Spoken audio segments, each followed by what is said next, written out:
घूमने का भी मौका मिला। यहाँ रामनगर के साथ तो एक बहुत खास रिश्ता है। बहुत छुट्टियां हमने यहाँ मनाई। पास में कॉर्बेट पार्क है, आप तो जानते ही होंगे, सब यहीं के हैं। मुझे तो जब मौका मिलता था, बच्चों की 2 दिन की छुट्टी होती थी, तो रात की जो पुरानी दिल्ली वाली ट्रेन है, जो स्टेशन से, पुरानी दिल्ली के स्टेशन से जो चलती है 10 बजे, उसमें बिठा के दोनों बच्चों को सीधे यहाँ आ जाते थे। आज यहाँ आ रही थी तो दिल खुश हो रहा था बस ये सोच के कि मैं रामनगर आ रही हूँ। और आपको शायद मालूम नहीं होगा, लेकिन जंगल में एक छोटा सा मंदिर है और उस मंदिर से मेरी आस्था 13 साल की उम्र से जुड़ी हुई है। मैं यहाँ से कभी नहीं जाती थी बगैर उस मंदिर में मत्था टेके। सिद्धवली बाबा नाम है, छोटा सा एकदम, आपको जानकारी भी शायद नहीं होगी, जो जंगल में रहते हैं उनको जानकारी होगी। तो यहाँ आकर, और वो भी नवरात्रि के समय, आज बैसाखी है, मैं अपना बहुत सौभाग्य समझती हूँ कि आज मुझे ये मौका आप लोग दे रहे हैं। तो आप बताइए, राजनीतिक भाषण सुनना है कि सच्चाई सुननी है? सच्चाई सुननी है तो फिर बातचीत करते हैं थोड़ी। चुनाव का समय है।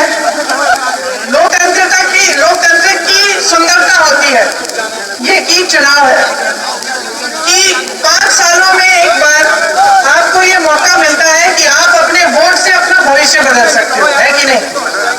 और उस समय मेरे जैसे नेता, चाहे कांग्रेस पार्टी के हो, चाहे भाजपा के हो, चाहे किसी और दल के हो, आके आपको भाषण देते हैं, आप सुनते हैं।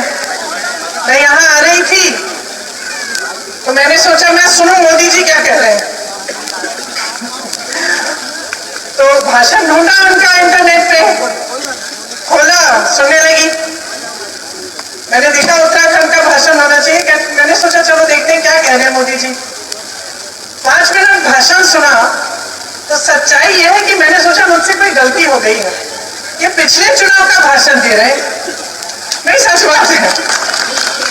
तो मैंने तारीख देखी कि भाई गलती तो नहीं होगी, पिछले चुनाव का उत्तराखंड का कोई भाषण खोल दिया होगा, लेकिन वो तो अभी 2 दिन पहले ऋषिकेश का भाषण था। बात वो वही कह रहे थे जो 5 साल पहले कह रहे थे, और जो बातें कह रहे थे उनको सुनकर भी मुझे ताज्जुब हुआ।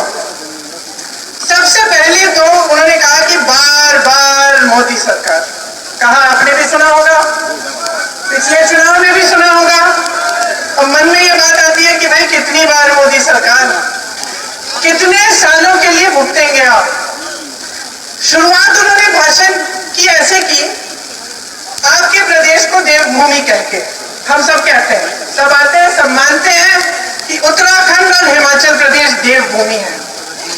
और भाषण के समय उन्होंने इस तरह से उसको कहा कि जैसे, क्योंकि वो इसको देवभूमि मानते हैं, इसीलिए उनके दिल में यहाँ के लिए खास जगह है। मन में मेरी ये बात आई, पिछले साल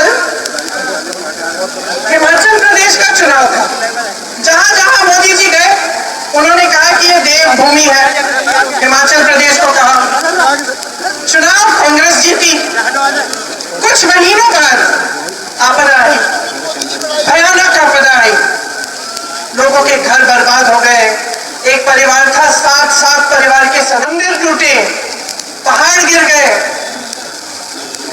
उस समय जब सबसे ज्यादा जरूरत थी उस देवभूमि को, जब जनता तरस रही थी कि राहत मिले, कांग्रेस का एक नेता, कांग्रेस का एक मंत्री राहत के कार्य में जुटा हुआ था।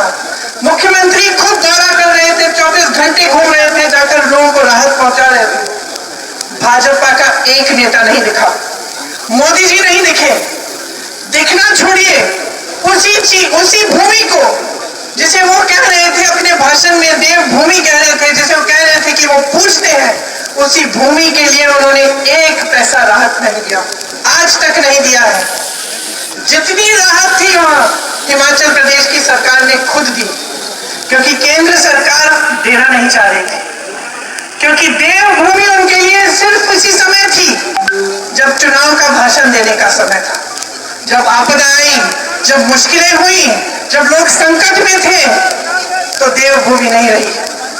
और मुझे उनका यहाँ का उत्तराखंड का भाषण सुनते हुए मेरे मन में ये बात आई कि एक उनके लिए कर्मकांड हो गया है। आदत बन गई है। मंच पे आते हैं, ऐसे ऐसे शब्द बोलते हैं, देवभूमि धर्म, लेकिन सच्चाई बहुत दूर है इससे। और सच्चाई ये है कि हिंदू धर्म में आस्था का प्रमाण क्या होता है, बताइए, कौन बताएगा? सच्ची आस्था क्या कहलाती है? आस्था का प्रमाण, सबसे बड़ा प्रमाण हिंदू धर्म में क्या होता है? होता है कि नहीं? सच्ची श्रद्धा तभी होती है जब कुछ इंसान